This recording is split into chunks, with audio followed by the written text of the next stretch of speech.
मैं चाहता हूं कि भारत में 3 काम और होने चाहिए। पहला काम, भारत की सारी नदियों को नदियों से जोड़ा जाए। जैसे बाढ़ आती है बिहार में, तो मैं बिहार गया अभी, इस कथा के पहले हम बिहार ही थे, तो मैंने कहा कि नदियों को नदियों से जोड़ दो। बड़ी नदी को छोटी से कनेक्ट कर दो, छोटी को और छोटी से, तो ज्यादा पानी हुआ तो वो नदियों में डिवाइड हो जाएगा। तो जो घरों में घुसता था, गलियों में घुसता था, वो नदियों के द्वारा जहां तक पानी नहीं पहुंचा वहां भी पहुंच जाएगा। और पानी जो जमीन के भीतर चला गया है, सूखा पड़ गया है, 20 आजकल 200 फीट 2,000 फीट भी खोदने से नीचे पानी नहीं मिल रहा है कुछ स्थानों पर। और जब नदियों में पानी होगा, सारी नदियों में, आप देखे होंगे कि भारत की कुछ नदियों में पानी रहता है गर्मियों में, 80% नदियां सूखी रहती हैं पूरी गर्मी। हाँ या ना? बोलो हाँ कि ना?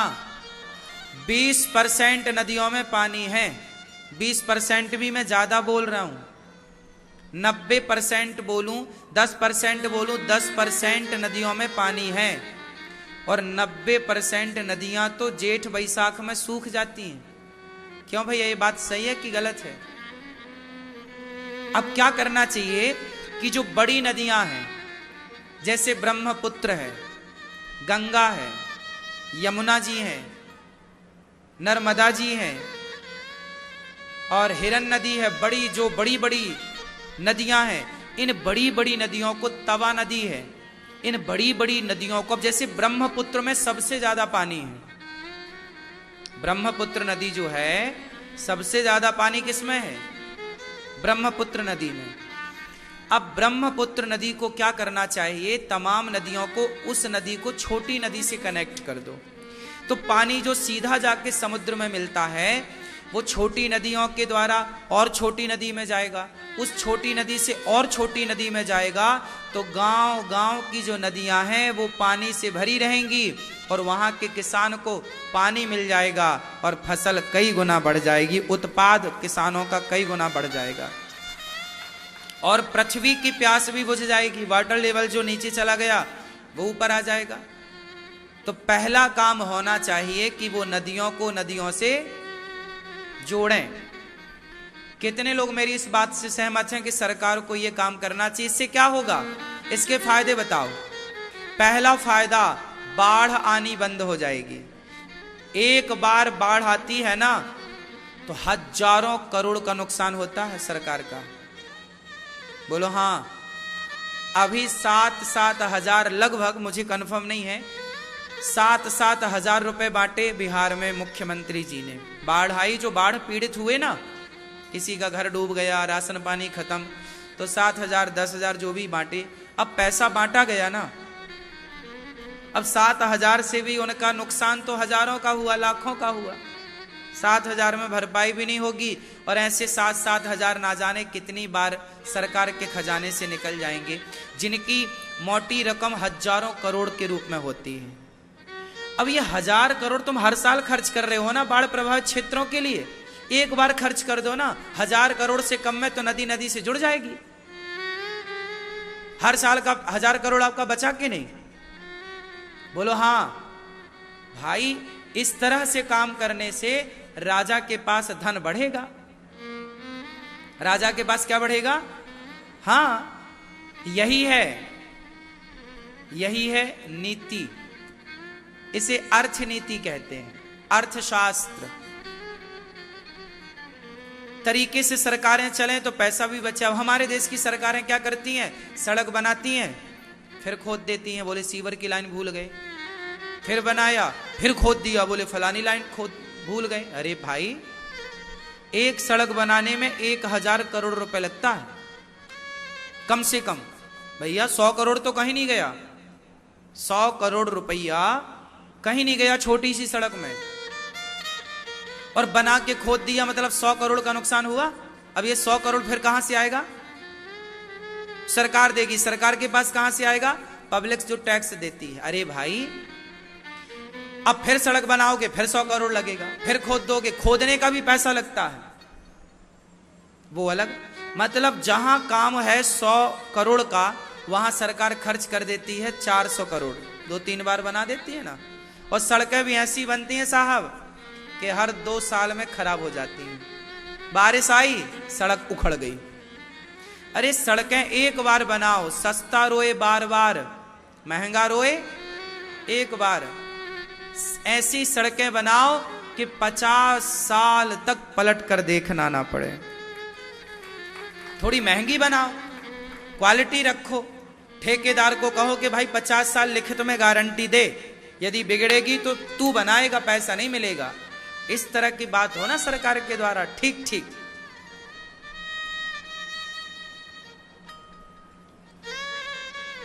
पहला काम नदियों को नदियों से जोड़ा जाए। दूसरा काम मैं चाहता हूं कि भारत की शिक्षा फ्री हो। क्या फ्री हो? बोलो, कैसी फ्री हो? कि मुख्यमंत्री और प्रधानमंत्री का बेटा और रिक्शे वाले का बेटा, मजदूर का बेटा एक ही स्कूल में एक साथ बैठ करके पढ़ें। ये समानता है। इतनी अच्छी शिक्षा प्रणाली हो। आज गरीब आदमी का बेटा पढ़ ही नहीं पाएगा भाई साहब। 1 लाख रुपया तो कोचिंग, आपको आईएएस बनना है, आईपीएस बनना है, पढ़ो कैसे पढ़ोगे? इतनी महंगी कोचिंग है, इतने महंगे कॉलेज हैं आजकल के। कौन सामान्य रिक्शा चलाने वाला, मजदूरी करने वाला क्या बेटा को पढ़ा सकता है इतना? अरे शिक्षा सबके लिए होनी चाहिए, चाहे राजा का बेटा हो या मजदूर का। बात सही है कि गलत है? हमारे देश में ये चैन चोरी करना, गले से चैन खींच लेना, मोबाइल चुराना, अरे हमारे देश में तो लोग जूते चप्पल तक चुरा लेते हैं। कौन है ये लोग? जिस दिन भारत पढ़ जाएगा, शिक्षा पर सबका एक समान अधिकार हो जाएगा। अब आप कहोगी सरकारी स्कूल हैं तो सही, है तो शिक्षा फ्री। नहीं साहब, ये तो लॉलीपॉप है। शिक्षा ऐसी हो, तरीके की प्लानिंग हो, प्राइवेटीकरण ना हो। अब देखो प्राइवेट स्कूलों में अब सरकार का पैसा सरकारी स्कूलों के नाम पे करोड़ों रुपए हर साल निकलता तो है, पर स्कूलों की स्थितियां आप जाके देख लो, कितने बच्चे पढ़ रहे हैं। कुछ सरकारी स्कूल तो ऐसे हैं जिनमें 10 बच्चे भी नहीं हैं, और 10 बच्चे नहीं हैं और वहां सैलरी दी जा रही है टीचरों को 1-1 लाख, 1.5 लाख, और 10 बच्चे भी नहीं है अच्छे से कुछ स्कूलों में। हाँ या ना? क्या सरकार को इस तरह की रोकथाम नहीं करनी चाहिए? बिल्कुल करनी चाहिए। ऐसा स्कूल तैयार करो, ऐसा प्लान तैयार करो, शिक्षा सबके लिए फ्री हो। सरकारी प्राइवेट स्कूल, आज क्या है सरकारी प्राइवेट, अरे सरकारी प्राइवेट भूल जाए हम लोग। सरकारी क्या होता है, प्राइवेट। हम ये जाने कि बस हमारे बच्चा पढ़ रहा है, बस स्कूल हो, प्राइवेट और सरकारी ना हो, बस स्कूल हो। और ऐसा स्कूल हो जिस स्कूल का हमारे देश के सभी नेताओं का बच्चा और मजदूरों का बच्चा भी पढ़े। बोलो हाँ। नेताओं के बच्चे तो पढ़ने चले जाते हैं लंदन, और मजदूरों के बच्चे पढ़ते हैं सरकारी स्कूलों में। वो सरकारी स्कूल, जिन स्कूलों में कुछ स्कूल तो अच्छे हैं, कुछ स्कूल अच्छे हैं, इसलिए ये सरकार की जिम्मेदारी है कि हमारी प्रजा पढ़े और बिना भेदभाव के पढ़े। शिक्षा में भेद होगा ना तो समाज का कभी उत्थान नहीं हो सकता। अमेरिका आगे क्यों निकल गया, जर्मनी आगे क्यों निकल गया, लंदन आगे क्यों निकल गया, जापान आगे क्यों निकल गया? क्योंकि वहां पर शिक्षा पर सबका अधिकार है। ओबामा का बेटा और वहां के मजदूर का बेटा एक स्कूल में पढ़ता है। लंदन में गया, लंदन में एक सी शिक्षा है, वहां सारे स्कूल सरकारी हैं। वहां बड़े आदमी का हो, छोटे आदमी का हो, सबके बेटे एक ही स्कूल में पढ़ते हैं लंदन में। वहां पर यह देखा जाता है कि आपके पास कौन सा स्कूल है, जो आपके सबसे निकट है आप उसमें अपने बच्चे को पढ़ाइए। और वहां चाहे वो वहां के विधायक का बेटा हो, चाहे सांसद का बेटा हो, चाहे मंत्री का बेटा हो, चाहे जज का बेटा हो, एडवोकेट का बेटा हो या मजदूर का बेटा हो, सब एक ही स्कूल में जाते हैं। लंदन में। क्यों जी, ये बात सही है कि गलत है भैया? सही है। हाँ, हम गए, सब पता करके आए। हम जहां जाते हैं सब पता कर आते हैं।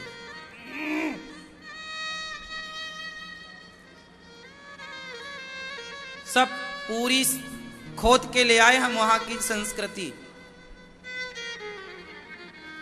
समझ रहे हो आप? वो देश तरक्की क्यों कर गए?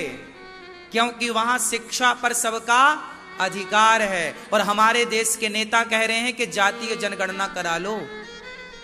ये अभी जातियों में उलझे हैं। और वो लंदन अमेरिका शिक्षा पे इतने आगे हो गया कि आज देख लो उनकी शिक्षा और तुम्हारी शिक्षा।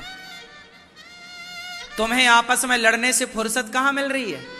ये यादव है, ये गुर्जर है, ये जाट है, ये ठाकुर है, ये ब्राह्मण है। लड़ो मरो, यहीं मर जाओ। तुम लड़ने में लगे हो और वो पढ़ने में लगे। लड़ लो तुम। तुम्हारी सी लड़ाई ने तुम्हारा सर्वनाश कर दिया है। तुम्हारी जो सोच हो गई है ना, संकीर्ण हो गई है। और तुम्हारे हित की कोई बात करता है तो तुम उसे गाली देते हो। आज मैं इतने खुल के बोल रहा हूं, आपको पता है अभी मध्य प्रदेश के पूर्व मुख्यमंत्री ने मेरा विरोध किया है, दिग्विजय सिंह ने। क्योंकि मैं खुल के बोलता हूं सब चीजें। अब सोचिए, मैं कहता हूं कि जातीय जनगणना ना कराओ, ये जनगणना कराओ कि भारत में कितने हिंदू रहते हैं, कितने मुसलमान रहते हैं, कितने जैन रहते हैं, कितने सिख ईसाई रहते हैं। आप ये क्यों करा रहे हो? आज तक किसी को पता चला कि भारत में कितने सिया हैं और कितने सुन्नी हैं? क्या मुसलमानों में जो जातियां हैं, क्या उनकी जनगणना हुई? कभी नहीं कराती सरकार। देखिए जरा दोगलापन। और मैं बोलूंगा तो ये पुराने मुख्यमंत्री मेरा विरोध करते हैं। मैं जो कर रहा हूं, जो कह रहा हूं ना, वो आपके लेवल से बहुत ऊंची बातें हैं। आप पता नहीं कितना जानोगे, कितना समझोगे, लेकिन याद रखना कि मेरी कही गई बातें राष्ट्र हित में हैं, देश हित में हैं।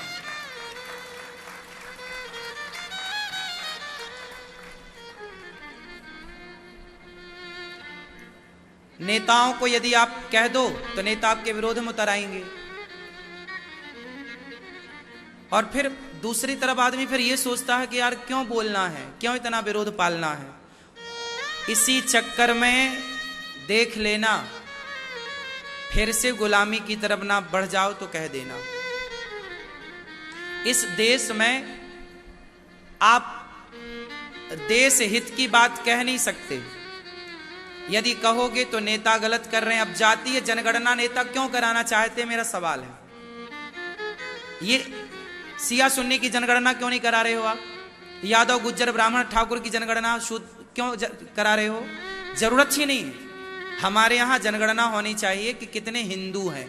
हम ब्राह्मण क्षत्रिय वैश्य शूद्र, हम चारों एक थे, एक हैं, एक रहेंगे। और हम एक हो जाएंगे ना तो नेताओं की नेतागिरी बंद हो जाएगी, इसलिए वो डर जाते हैं। आप संगठित ना हो इसलिए तो नेता लोग, यदि हम संगठित की बात करते हैं तो नेता हमारा विरोध करने लग जाएंगे। और फिर आदमी सोचता है कि क्यों विरोध करना, इसलिए बोलो ही मत। नहीं बोलो तो फिर नहीं बोलने से, चाणक्य ने बोला था, ए धनानंद जाग जा, सिकंदर आ गया है, तेरे राज्य अब सुरक्षित नहीं है। तो धनानंद ने क्या किया? चाणक्य को उठा के बाहर फिकवा दिया। हाँ या ना? ऐसा आज है, ऐसा नहीं तब भी था।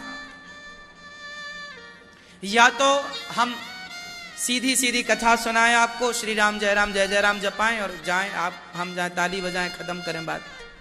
एक तो ये कथा है। और इस कथा के द्वारा, व्यास गद्दी के द्वारा ही राजगद्दी की रक्षा होती है, राजतंत्र की रक्षा होती है। व्यास गद्दी केवल मैं आपको किस्सा कहानी सुना दूं। एक राजा था, एक रानी थी, भगवान राम ने अर्जुन को साथ दिया, कौरव मारे गए, ये कहानियां सबको पता है। लेकिन आज जो वर्तमान में जिस चीज की आवश्यकता है राष्ट्र को, क्या उस दिशा में बात नहीं करनी चाहिए? बताओ, आज जैसे अमेरिका, तुम अमेरिका की बात करते हो, तुम लंदन की बात करते हो, तो लंदन की तरह शिक्षा प्रणाली क्यों नहीं लागू कर रहे हो? कितने लोग मेरी बात से सहमत हैं कि मुख्यमंत्री का बेटा और मजदूर का बेटा एक स्कूल में जिस दिन पढ़ने लग जाएंगे, भारत की तकदीर और तस्वीर बदल जाएगी? लेकिन मेरी ये बात कुछ नेता लोग नहीं स्वीकार करेंगे, इसलिए तो मेरा विरोध करते हैं। आपको पता नहीं चला, अभी मैंने कुछ दिन पहले कहा बिस्कुट मत खाओ, ये बिस्किट है। मेरा इतना विरोध क्यों होता है? आपको क्या लगता है लोग मेरा विरोध करते? नहीं, मेरा विरोध सनातनी नहीं करते, मेरा विरोध वो लोग करते हैं सनातनी बनकर, जैसे बिस्किट की कंपनियां हैं। अब मैंने कह दिया कि बिस्कुट मत खाओ, ये बिस्किट है, बिस्किट, ये बिस्किट है, तो अभी आपने देखा कितना ये वायरल हुआ था बिस्किट। तो ये बिस्कुट बनाने वाली कंपनियां तो बैठ जाएंगी ना, तो फिर वो क्या करेंगी? वो मेरा विरोध कराती हैं इस तरह, डायरेक्ट तो कर नहीं सकती।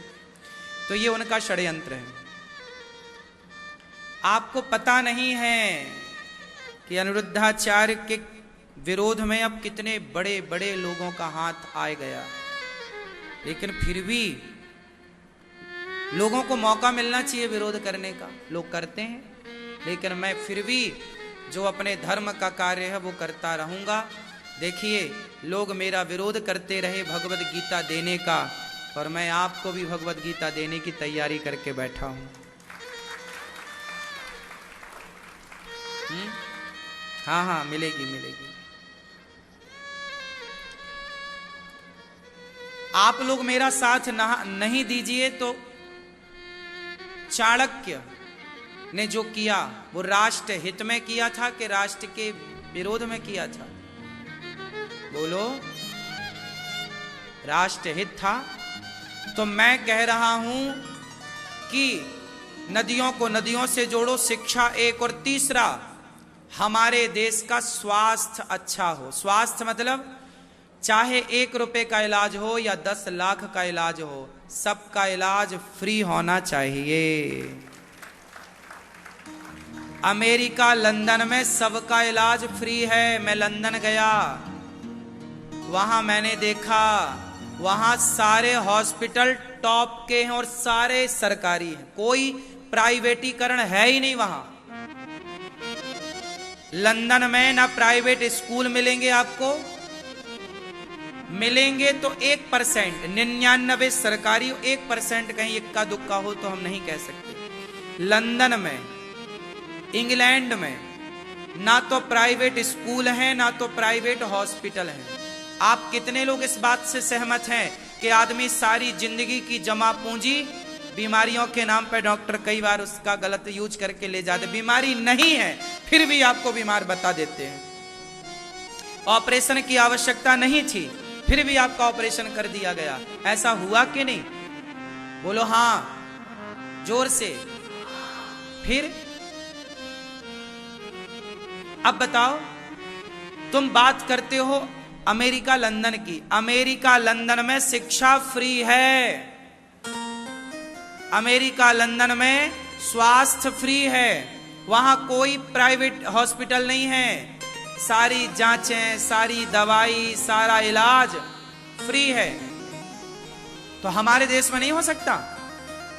बोलो, हमारी सरकारें फ्री का सिलेंडर बांट रही हैं, फ्री की बिजली बांट रही हैं, फ्री का पानी बांट रही हैं, फ्री किराया, जाओ जहां घूमना हो किराया नहीं लगेगा, बस में बैठो जाओ, फ्री का लॉलीपॉप दे रही। ये तुम्हारा नाश करेगा फ्री का सिलेंडर, फ्री की बिजली। फ्री क्या देना चाहिए? शिक्षा और स्वास्थ्य फ्री होना चाहिए, बाकी सबका पैसा लो। बताओ आप लोग, सिलेंडर फ्री चाहिए, बिजली फ्री चाहिए या शिक्षा और स्वास्थ्य फ्री चाहिए? सबसे ज्यादा पैसा इंसान का कहां खर्च होता है? शिक्षा में। बच्चों को पढ़ाते पढ़ाते बाप की चप्पल घिस जाती है, और इलाज कराते कराते अपनी बूढ़ी मां का बेटे के खेत बिक जाते हैं। बोलो हां। बिजली का बिल चुकाया करो,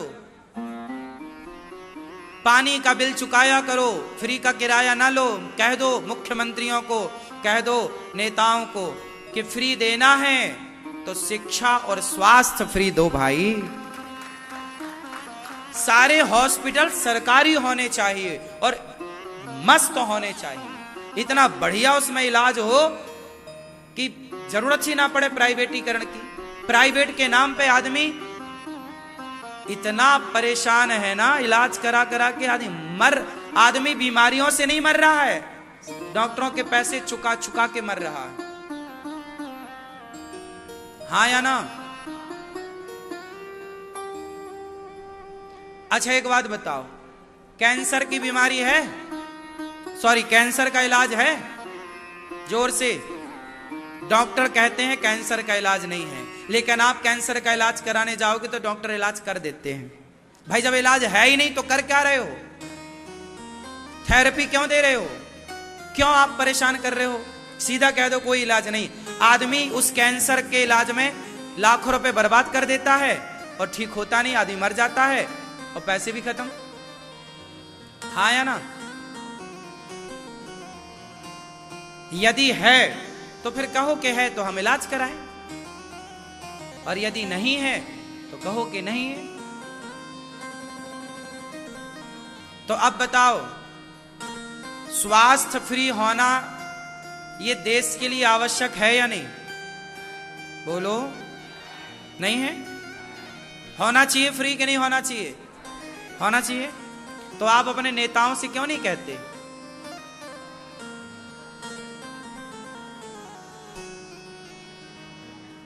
सबका पैसा लो भाई साहब, बिजली का पैसा लो, पानी का पैसा लो, टोल टैक्स तो लग ही रहा है, सर्विस टैक्स, सड़क टैक्स तो दे ही रहे हैं, हर चीज में जीएसटी तो हो ही रहा है।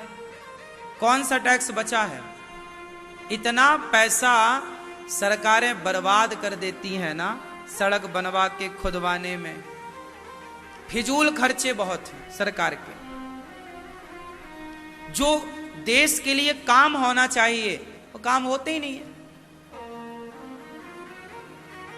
हमारे यहां सोने की चिड़िया भारत तब भी था, आज भी है, और सोने की चिड़िया भारत सदा रहेगा। ये तो नेता लोग कहते हैं कि हमारे यहां पैसा नहीं, भारत आज भी संपन्न है, आज भी संपन्न है।